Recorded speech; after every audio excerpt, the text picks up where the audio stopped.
jeito, mas tem que tomar cuidado para não tem que tomar cuidado para não virar também tanto assim. A questão dos espaços de cultura como espaços para a vida e falta só mais 7 páginas. É bem fazer o quê? Uma pergunta sobre as associações de usuários e familiares, como que essas associações têm ajudado no processo de desinstitucionalização, no processo de saúde mental e tal. Foi trazido algumas cenas, alguns lugares que estão conseguindo fazer algumas intervenções, alguns lugares têm fortalecido muito o movimento dos trabalhadores, porque muitas vezes os trabalhadores estão reféns de políticas, não políticas, mas de movimentos dentro de, sei lá, como é que chama isso, de politiqueira das cidades, e os profissionais não conseguem levantar a mão para dizer coisa nenhuma, então via a associação de usuários, os usuários e familiares chegam e dizem, olha, está acontecendo assim e assim, e isso tem sido uma intervenção. Pobrezinho, pessoal de Uruguaiana. Vai no depoimento dos 20 minutos do final. A informática como inserção na rede, como nessa rede também de rede informática. 2 minutos, pessoal de Uruguaiana. Os meus 2 minutos Uruguaiana, quem pode falar de Uruguaiana lá? Quem é de Uruguaiana ali que estava ali? Quem é que de Uruguaiana tinha combinado com a pessoa que não ia falar? Tenho aqui, mas eu já... Mas tá, então vem 2 minutos, senão a gente perde o dúvida. Fala bem mesmo. Sim, eu estamos aqui mesmo, acho que dá para ouvir.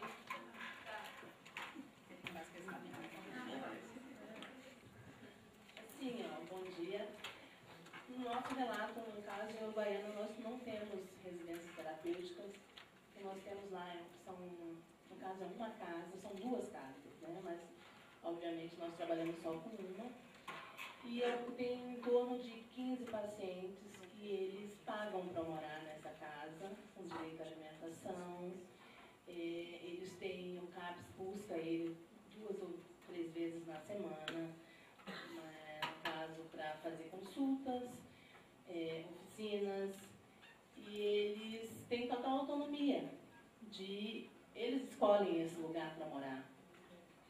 Até então, fazem suas compras, tem um serviço de nutrição, que no caso acompanham eles nos mercados para fazer essas compras, e frequentam as oficinas terapêuticas também.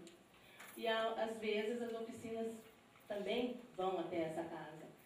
No caso, é uma pessoa totalmente, não é do serviço do CAPS, né? Ela é uma técnica que cuida desses nossos pacientes que até então viviam nas ruas, assim, a família não ligava. Tem pessoas que já moraram muitos anos no hospital que agora foi desativado, né? O Hospital Santo Antônio, quem conhece. E o que eu posso dizer, assim, que eles se sentem bem. Tem alguns que não querem, né? E às vezes ficam com as famílias.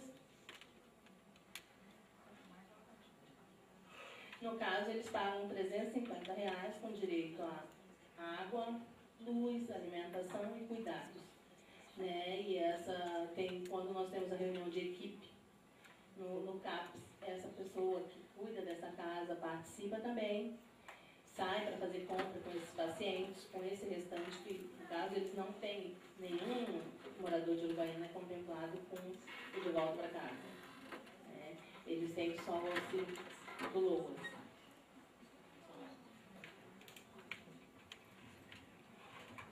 Eu queria só até chegar nesse, o esquema aqui do celular diferente que eu achei era essa casa, mas também as casas pequenininhas que as pessoas vão se ligando individualmente, vão escolhendo casas na cidade, vão se inserindo e o serviço vai rodopiando e ajudando eles a fazer essa inserção.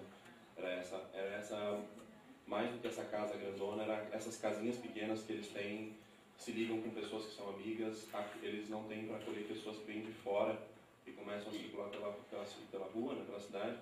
E às vezes esses moradores das suas casinhas dizem, não, pode ficar aí na minha casa até tu arranjar um lugar para te ficar. Essas redes sociais que vão acontecendo menorzinho. Encerrei.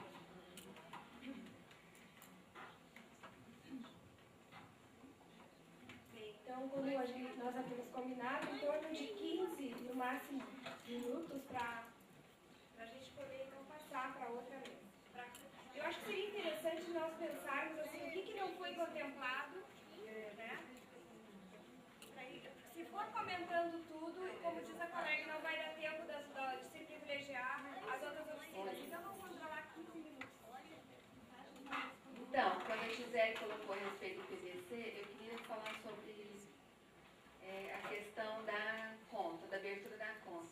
O pessoal da Caixa falou, explicou, mostrou, mas o impasse é o seguinte, muitos não conseguem digitar a senha.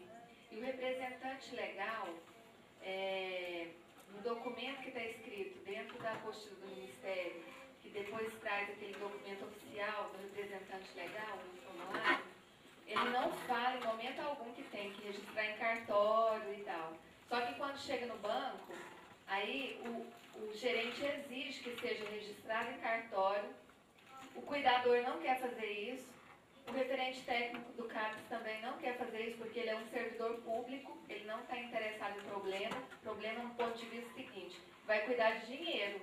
E muitas vezes entrega o dinheiro na mão do morador, isso eu já não só ouvi, eu já vi. E aí depois ele gasta, e aí 2 dias depois ele fala assim, cadê meu dinheiro? Você roubou meu dinheiro, sumiu meu dinheiro, te entreguei o dinheiro, você assinou o recibo. Não, você ficou com o meu dinheiro. Então eu queria saber assim, primeiro, a senha no banco. Como teria que ser feito um documento, talvez uma comunicação para esses gerentes, porque eles constrangem demais os referentes técnicos e os profissionais. Inclusive tem casos que ninguém nem quer ser referente mais. Por quê? Por conta disso, porque eles estão lá a trabalho. Tchau. E então eu acho que teria que ser feito, passar a lei para esses gerentes de banco, ou pelo menos no Estado, passar para o representante, né, da agência que trabalha com benefícios sociais e transferência de renda. Outra questão, como esses benefícios devem ser fiscalizados? Eu vou usar essa palavra fiscalizada, eu acho ela forte, não gosto não. Mas assim, quando está dentro de uma residência, que é tutelada pelo Estado, e que os cuidados passam a ser do Estado, o Estado eu estou colocando como poder público, como depois você vai provar que aquele morador gastou mesmo? Aí, por exemplo, a minha coordenação disse o seguinte, eu preciso de todos os recibos dos gastos dos moradores. Aí o que aconteceu? Bagunça. Por quê? Está todo mundo em pânico. Gente, não compra banana na feira. Por favor, não compra pamonha. Não compra picolé na porta. Não tem recibo. Como é que eu vou fazer? O povo está desesperado. Andando com um caderno na mão para anotar o que o morador comeu. Isso é terrível. Então, eu acho que precisa ter uma reunião também, né? Eu acho que de Brasília, com os coordenadores, uma coisa bem mais fechada para resolver alguns pontos. Eu acho que tem que pactuar, tem que colocar alguma coisa assim. É lógico que cada lugar tem uma realidade, mas na hora de prestar conta, a realidade é a mesma. O servidor é o responsável, o cuidador é penalizado. Eu acho também que aí não é justo. Inclusive, quando chega em mim e fala, fala, eu não quero ser referente, eu falo, olha, tudo bem, você não é obrigada a ser. Eu acho que é uma política que está construindo. A última. Tá bem rápido. A IH e a PAX. Foi falado aqui o tempo todo que quando as pessoas saem dos hospitais psiquiátricos, o leito é fechado e o dinheiro, o recurso é revertido para a residência, no caso, não para o serviço substitutivo. Bem, eu estive na Asplan do meu município, na assessoria de planejamento. Os municípios que têm pacto pela saúde não fazem isso mais. Eu acho também que as coisas precisam ser bem explicadas. Porque toda vez que eu vou em algum encontro, em algum lugar, as perguntas chegam assim, quanto que é pago por pessoa? Então, assim, quem é pactuado pelo Pacto da Saúde, Pacto pela Vida, Pacto de Gestão, em defesa do SUS, não trabalha dessa forma. Porque não tem leito que está fechando não, gente. Cadê o documento que está fechando esses leitos? O paciente está saindo do hospital e vocês estão vindo fiscalizar se o leito realmente está fechando? Para, entendeu? Continuar dizendo que o dinheiro sai dessas AIHs. Não sai daí, não. O dinheiro sai do Fundo Municipal de Saúde, no caso do município. Eu acho que isso também tem que ser visto, porque a gente fica falando o tempo todo de coisas, assim, gerais, que na realidade não estão acontecendo. Tá bem, obrigada. Tem a colega depois passar para trás e uma colega aqui na frente. Continuando só do tempo com a Gisele, né, em relação aos beneficiários do programa de volta para casa, né? Apesar da portaria estar bem clara em relação aos quem tem dentro dos critérios, né, pode receber o benefício, mas a gente sabe que também eles contemplam os moradores de hospitais de manicômio judiciário, né, hospitais de custódia. E ali complica, por quê? Porque apesar de a gente entender que o programa de volta para casa contempla justamente a questão mais uma indenização pelos tempos de hospitalização, enfim, né? Mas no manicômio judiciário a lógica é outra, né? Porque são pessoas que estão cumprindo pelo menos um período, né? Uma medida judicial e que nem sempre, né? Hoje nós temos no Direito de Santa Catarina, nós temos várias pessoas que lá em Joinville estão capacitadas para estarem agora morando na residência, né? Só que aí eles não têm o direito de voltar para casa porque eles não entram naquele critério do tempo que é 2013, quando foi assinada a portaria. E o que acontece? Essas pessoas estão há 6, 7 anos e estão lá agora esperando justamente, já cumpriram a medida, mas estão esperando justamente essa possibilidade do retorno, né, para o seu município. E aí, né, fica esse impasse. Então, enquanto a gente pensa nos hospitais psiquiátricos, tudo bem, acho que concordo em relação a isso, até para impedir novas modalidades asilares novamente, mas no manicômio judiciário a lógica é outra. Eu acho que tem que se pensar também em relação a esse critério, mais especificamente em relação aos moradores de manicômios judiciários. Bom, eu sou Cristina, sou de Ribeirão Preto. Eu gostaria que o Ministério da Saúde intermediasse junto ao Sistema Nacional de Habitação a aquisição de casa própria, porque a experiência que nós temos em Ribeirão, a gente já tem algumas casas que o usuário saiu do serviço residencial terapêutico, está morando em casa própria, adquiriu a casa pelo Sistema Nacional de Habitação, só que isso é uma política que tem muita demora, muita discussão e nós não estamos conseguindo avançar mais. E nós temos muito usuário que não querem mais ficar com o serviço residencial, eles querem ter a casa própria, como os outros que têm.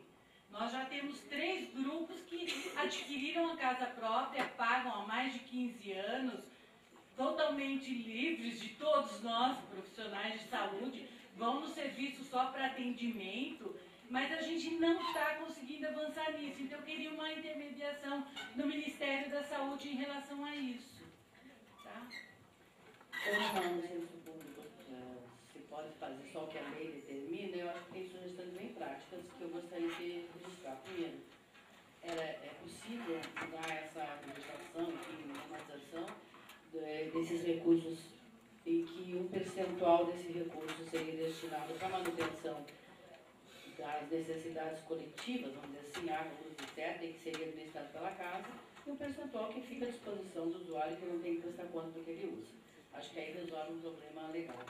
A outra questão que ele colocava em relação a esses pacientes que são levados diretamente para o hospital psiquiátrico quando é necessário. Nós não temos residência em Juí, que é a cidade que a gente mora, mas assim, nós temos CAPS, Centro de Regulação de Lei,